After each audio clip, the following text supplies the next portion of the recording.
Hi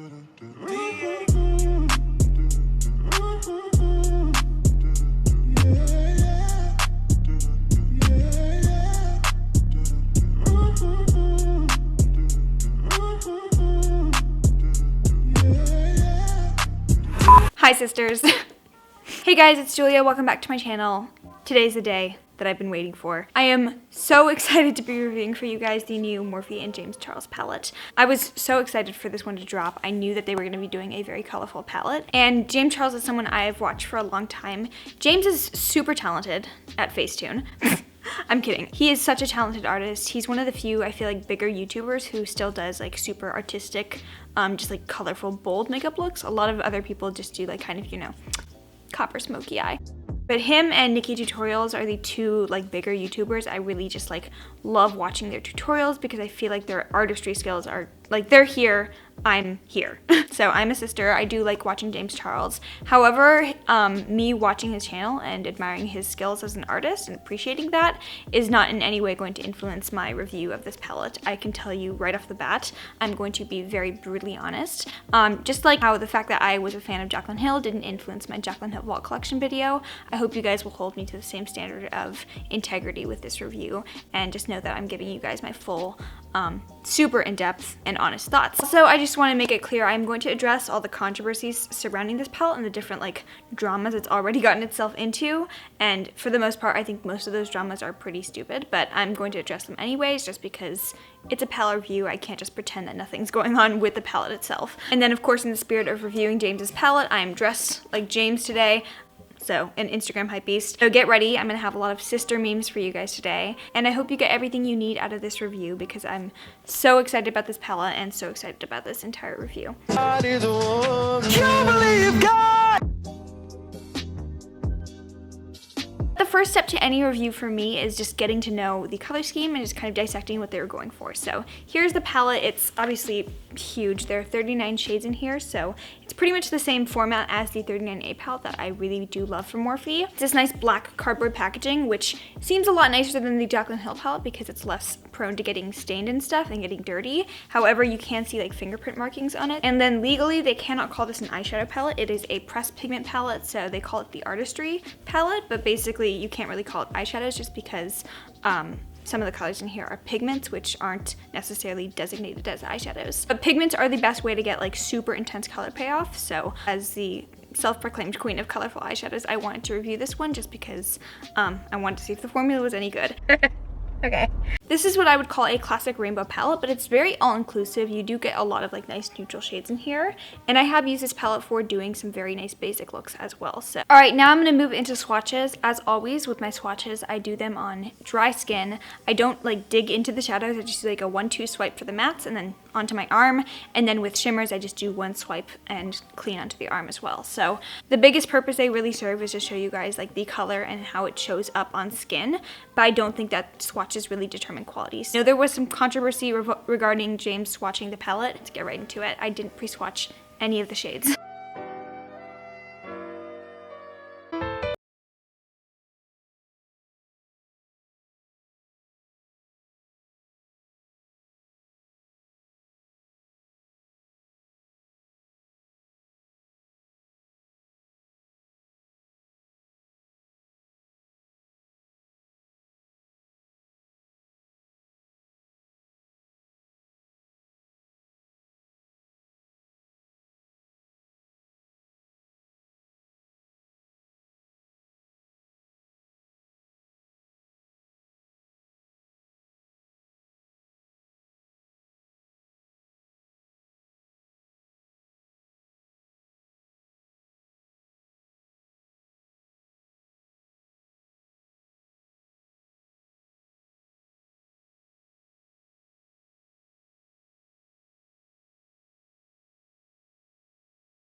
Into the probably most in-depth part of the palette review, which is the shade by shade breakdown. There's 39 shades in here, so obviously I can't like, I'm not gonna do a 2-minute review on each shade. That would take taking forever, but I'm going to try and just cover as many of the shades in here as possible and just give you guys my thoughts on the overall formula breakdowns. 13 of those are shimmers, and then the other 26 are mattes. As someone who does prefer having more matte shadows in a palette, and I like making most of my look be comprised of matte shadows, so I'm happy with the fact that there's a lot more mattes in here. That also made me a bit nervous because matte shadows are harder to formulate than shimmers, and especially if you're doing like a colorful matte shadow, they can be definitely difficult to formulate, but it's so hard to get the shadow right because a lot of people have different tastes with shadows, and for me, in my colorful shadows, I want a lot of pigment. It doesn't necessarily have to swatch the best, but it has to be able to be super bright, be able to build up to be the full pigmentation of what it looks like in the pan, and that's what I look for in a colorful matte.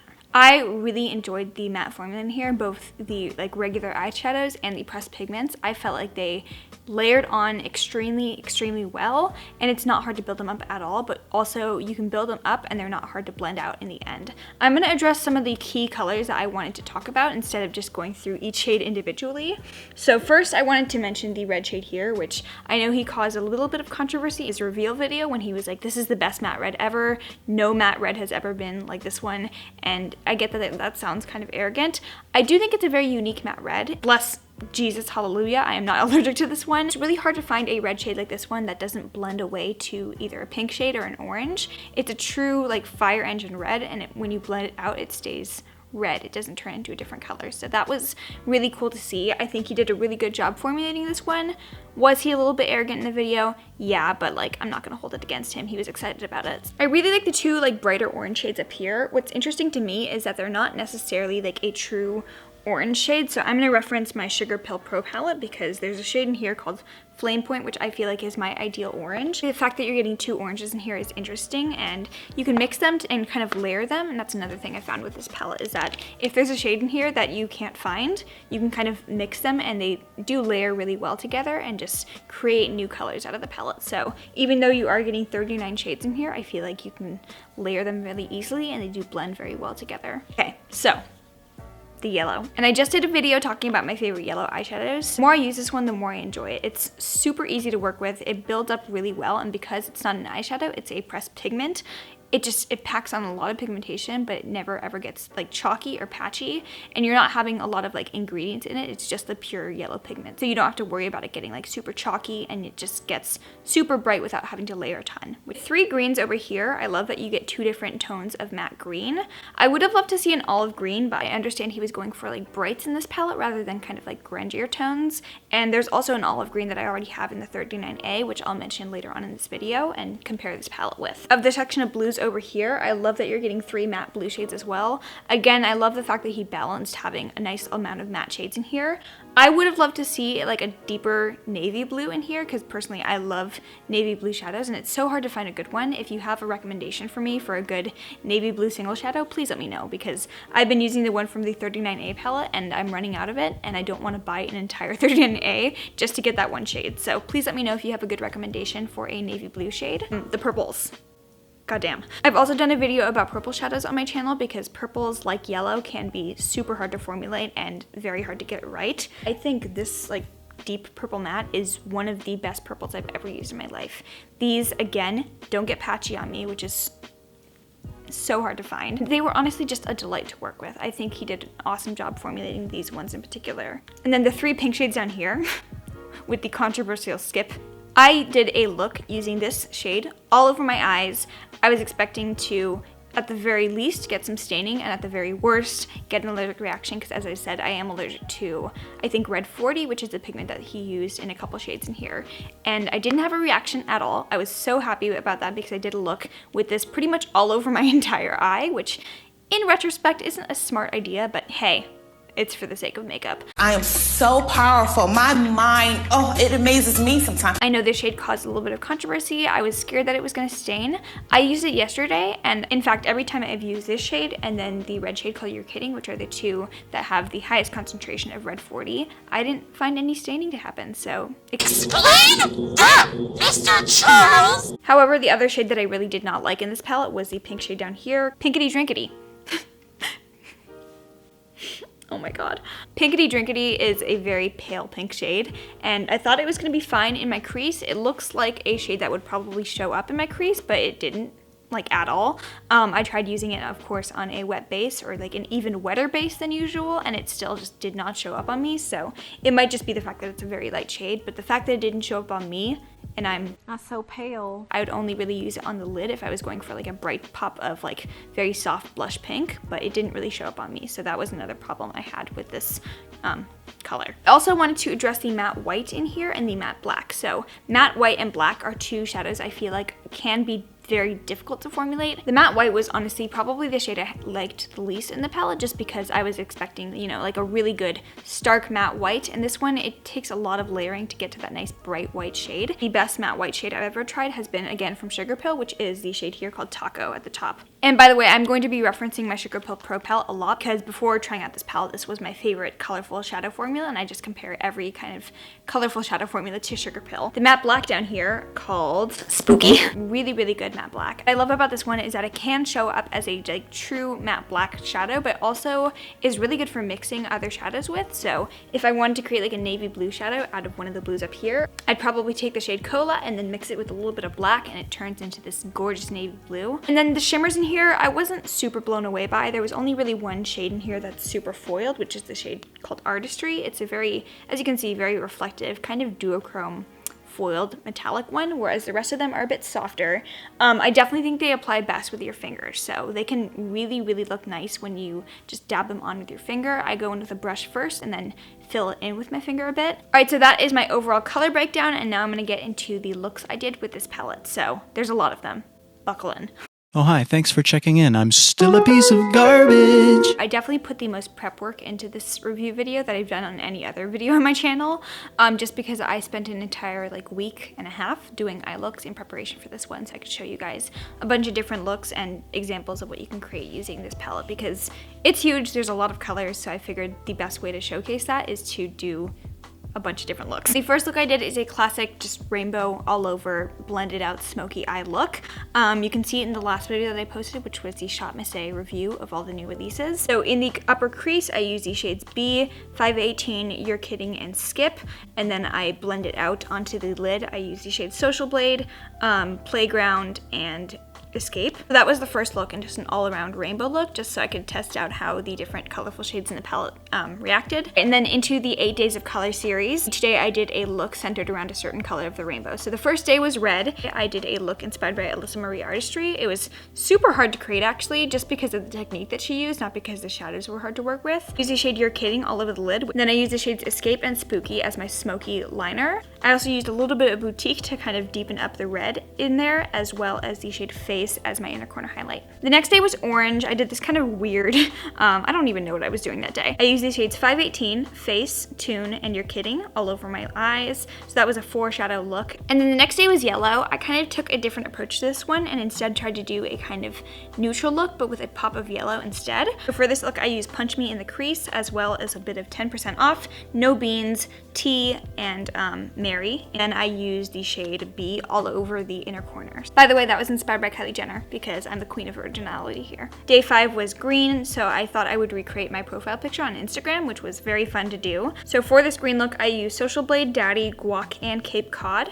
And then I used a bit of Glitter Injections glitter on the lids. So not a fully James Charles look, but still. Then day 6 of 8 was the blue butterfly look. That was so fun to accessorize. He did this really fun promo look for the promo video with blue butterflies all over him. So I thought I'd kind of do the same thing, but doing a different eye look entirely. So for this blue butterfly look, I used Playground, Brother, and Cola in the crease. And then I used both Hello and Acapella on the lids. Then for day 7, I did a purple look using the purple and pink shades in the palette. So for this look, I did Single and Escape in the crease, as well as Artistry on the lids, and then a tiny bit of ring light mixed with Artistry in the inner corner.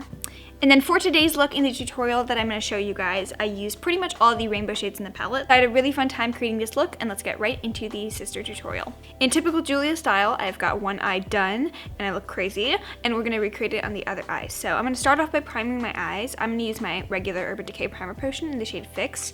And I know that James Charles in his original video said to use MAC Painterly Paint Pot. I obviously don't use MAC, so I haven't tried that before, but a lot of like uproar was caused, I guess, by him suggesting to use an eyelid primer, which, come on guys. With colorful eyeshadows in particular, but just like any eyeshadow in general, they're gonna perform best with an eyelid primer. So I was a little bit, I I guess, taken aback by the fact that people reacted weirdly to that. It's just kind of the thing that you do. So in the interest of fairness, I tested this palette out with a bunch of different eyelid primers for the testing of this video. So I used it with just a regular concealer for a couple days, the Colourpop No Filter Concealer, and that seemed to work pretty well. I know that Raw Beauty Christie does use that as her eyelid primer.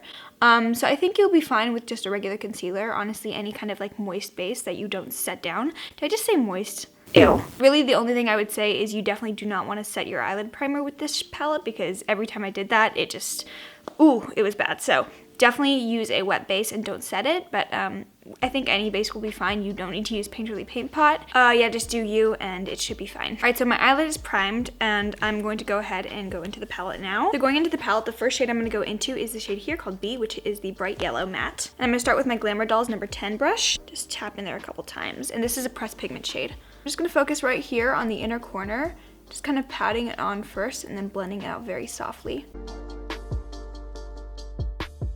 Alright, so as you can see, that built up really, really well. I feel like it got very nice and bright and I didn't have to like pack on a ton. So that's a plus of having pressed pigment shadows like these, is that you get a lot of color payoff without having to add on a lot of product. Obviously, I will address the shortcomings and the fallbacks of these like pressed pigment formula, because you do get a lot of benefits, but you also have some things you might want to watch out for. But I'll address that later on in the video.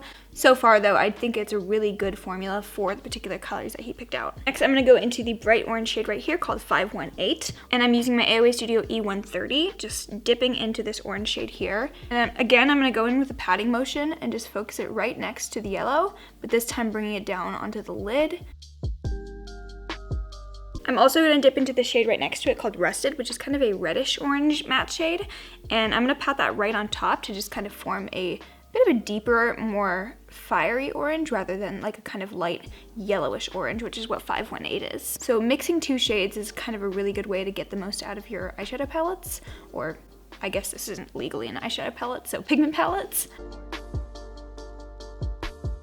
So as you can see, most of the motion I'm doing is packing it on first and then blending it out very lightly in the crease once I've got most of the color off of my brush onto the eye. I'm just gonna go back into B and reestablish some of that yellow that we lost through the blending. Alright, so that is what we're working with right now. And next I want to go into, according to James, the red shade to end all red shades. The shade right here called You're Kidding. You're kidding. And this is going to go right on the middle of the lid.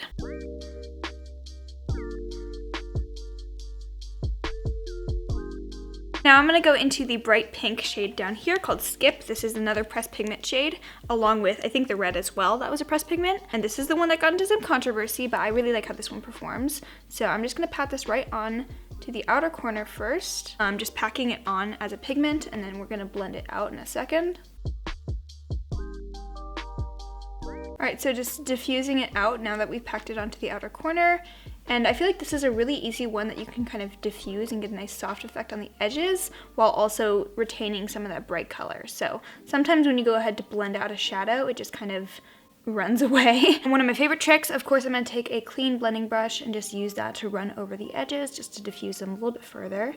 Oh, that blend though. Now it's time to do the lower lash line, so that's going to be the rest of the colors. And before I go straight into purple, which would obviously be like the next logical step, I want to go into kind of a bridge shade to marry those together. So I'm going to go into the kind of fuchsia magenta shade down here called, Oh, love that. let's take this one on that same brush I used for the red and the pink, because I'm lazy, but also I feel like it blends everything together a lot better. And I'm just going to pack this right here on the edge. Also just kind of fluffing it up into where we placed Skip. This will just kind of blend everything together and make sure it's seamless. Seamlessness. And of course, going back in with a little bit of Skip afterwards to just kind of push those two together, make them be friends. I feel like sometimes I just become the Bob Ross of makeup. When I do my tutorials, I just kind of say random things that become memes. Bitch, who am I kidding? I could never be as iconic as Bob Ross. Now I'm gonna get into the nice deep true purple shade, which is called Escape. Or Escape. I'm gonna use my Morphe Y22, and I'm just gonna pack that purple right next to where the pink ended off. That purple I really enjoy working with. I feel like it's so hard to find a good purple that just like shows up as well as that one does. Purples are notoriously hard to formulate, so if I do end up doing an updated favorite purple eyeshadows video, which is in the works, I promise, this will probably, these purple shades will probably be in there. Now for blue, I'm gonna go into the shade right here called Playground, which is kind of a ocean blue, I guess. It's a little bit brighter and has a hint of green to it, which I really enjoy. Alright, now I'm going to pop right here into the green shade called the website that I check every single day, Shortbread. But I'm going to pack this one right onto the innermost part of the inner corner, but I'm going to take it a bit lower, and then instead of bringing it upwards into this inner part here where I'd put inner corner highlight, I'm bringing it down slightly towards my nose. Now I'm going to take some Colourpop white liner in the shade Exit. This is a cream gel liner basically, and I'm going to take a very nice small precise brush, and this is one of my favorite tricks for kind of opening up and making an eye look more dramatic. This just brings a little bit of brightness to the inner corner and just like changes the entire shape of your eyes in one really quick move. Alright, so it looks really weird right now, but it'll look a lot more natural after I put on lashes and everything, and it just kind of brings this brightened up open eye effect. So, and then to set that in, I'm going to go into the white shade here called Flashback. He's really self-aware, I'll give him that.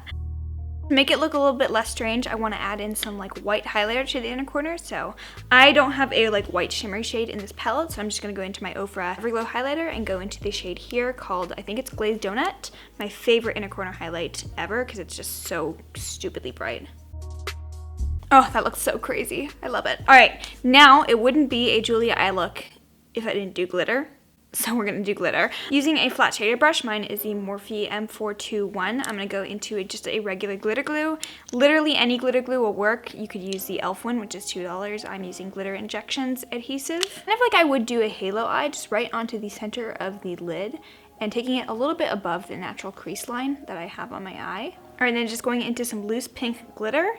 I like to go for a bit of a chunkier texture with this look. I feel like it just looks better. I'm just going to pat that on in a thin layer. Kind of like a pseudo halo eye without actually doing like the cut crease and the halo eye part. I think it's a really fun effect and just brings some definition and brightness to the eyes.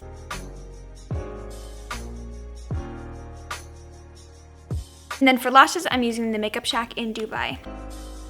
Alright, so that is the completed eye look. I'll zoom you guys in so you can see what we're working with, but I really love how this one turned out. I think it's probably my favorite look I've done with the palette so far. So now I'm going to get into one of my favorite parts of the palette review videos I do, which is the palette comparisons. So I wanted to compare the James Charles palette to the other Morphe palettes I own, most notably the stuff in the new formula, the 35B palette, which I know a lot of people were saying that this is kind of a replacement of. Unpopular opinion, I don't like the 35B. At all. I tried it, I don't have it anymore because I decluttered it because I felt like it just wasn't that good quality. The shades in there were patchy, and I get it, it was a nice, cheap, affordable, colorful palette. A lot of the shades in there just kind of were patchy, were not the best quality, and I think this is so much better than the 35B. So I know a lot of people really miss the 35B and they wish it hadn't been discontinued, but I think this is like 10 times better quality than the 35B ever was. So first I wanted to compare the James Charles Unleash Your Inner Artist palette with the 39A Dare to Create, because I know he was part of the campaign for this one. They're pretty much similar layouts. I know a lot of people were like, it's the same palette. Here's the 39A. As you can see, it's a lot more like brown tone focus. You get a lot of neutral browns in here as well as some like deeper neutrals up here. And then each of the quadrants is kind of focused on a different color scheme. So down here you have the berries and the reds. Up here you've got blue, and then down here you've got kind of grungier toned olives. Palette I feel like is a different take on the colorful palette. This one has more like grungier tones. You don't really see a lot of shades like this in the makeup industry as it is right now. And I feel like this is more like brights, true rainbow shades. Other than that, I think if you already have this palette, you'd be getting a lot of like unique shades in this one that you don't really have in here. So I wouldn't say it's really repetitive. For the sake of comparing, here is the James Charles palette and here's the 39A. Besides the fact that they're laid out the same and the fact that they do have some similar browns in there, I don't think that they're very similar palettes in general. I also wanted to compare the James palette to the Jaclyn Hill, or the James Charles palette might have unseated the Jaclyn Hill palette as my favorite in my collection. In here, obviously, it's a lot more neutral than the James palette, and you're getting a lot fewer colorful matte shades in here. You're getting more like neutral matte shades, but this is kind of the versatile all-around palette that has pretty much everything I would need. I do think that the shimmers in here are better than the James Charles one, but overall, if you already have this palette, again, I don't really think you're getting like a lot of repetitive shades in here, and you're not really getting a ton of colorful matte shades in the Jaclyn Hill palette besides like this teal blue shade down here, the green, and the reds, and the yellow. So overall, I wouldn't say that they're very similar, and if you already have this one, I don't think you'd be getting a lot of repetitive shades in here. Finally, I wanted to do kind of like a dupe section, so I have a palette that this could potentially be a good dupe for, as well as a palette that could potentially be a good dupe for it. First, obviously, I want to compare it with my Sugarpill Pro Shadows, because this, before trying the James Charles palette, was something I called my favorite colorful eyeshadow formula ever, and I pretty much compare every colorful palette to this. In contrast to the Sugarpill palette, I feel like these are a lot drier. They're not powdery at all, whereas these ones have a bit more kick up, but they are a bit creamier and softer to the touch. I might say that I recommend this one over Sugarpill just because it's more affordable, you're getting more colors in here, and it's just really easy to work with. They blend very easily, they pick up a lot of color, and I was expecting a lot of quality from James, but I wasn't expecting this. Overall, I still recommend these, and I think they're a really awesome investment. If you just want to treat yourself to some nice, luxurious, really good quality, colorful shadows, Sugarpill is a great option. This is awesome, and for $40, I think this is one of the best palettes ever. $39 is a bit much, especially from a more affordable, traditionally brand that Morphe is. So I wanted to find something that's pretty comparable, and I thought I'd compare it to the BH Cosmetics Take Me Back to Brazil palette, because this is a pressed pigment palette. You can't really call it eyeshadows, again, because of the same reasons that the James palette can't be called eyeshadows, is that they're pigments. So this isn't really anywhere near the quality of the James Charles palette. You are getting 35 colorful shades in here. You aren't getting any of the neutrals, but I feel like that's okay. But if you're not wanting to spend $39, or if you're just not wanting to buy from Morphe, which whatever, you do you, I think this could be a really great option as well, and very comparable, good, affordable, colorful palette. I hope this video is less than 30 minutes. So my final thoughts, is it worth it? Yes. Yes. Is it going to be for everyone? I don't think so. Obviously, if you just do neutral eye looks and you never ever play with color, and I would say that it's also geared towards people who do makeup more often, so it's maybe not the most beginner-friendly palette just because these are super crazy pigmented. So pigmented. I just think that the versatility of this one, having the neutrals in here as well as the really nice bright shades, and just the overall quality of this one is insane. Sister James really blew my sister socks off, and I'm done saying sister forever. Alright guys, I hope you guys enjoyed my review of the Morphe and James Charles palette, Unleash Your Inner Artist. I had a lot of fun creating this one. It's definitely the most intensive video I've ever put together. Hope you guys enjoyed this review video as well. If you liked it, please give it a thumbs up. Make sure you're subscribed down below, and also make sure you're following me on Instagram to see makeup looks like this one and all the looks I created with the James Charles palette posted pretty much every single day. So I hope you guys enjoyed this, and if you made it to the very end of this video, you are all sisters to me.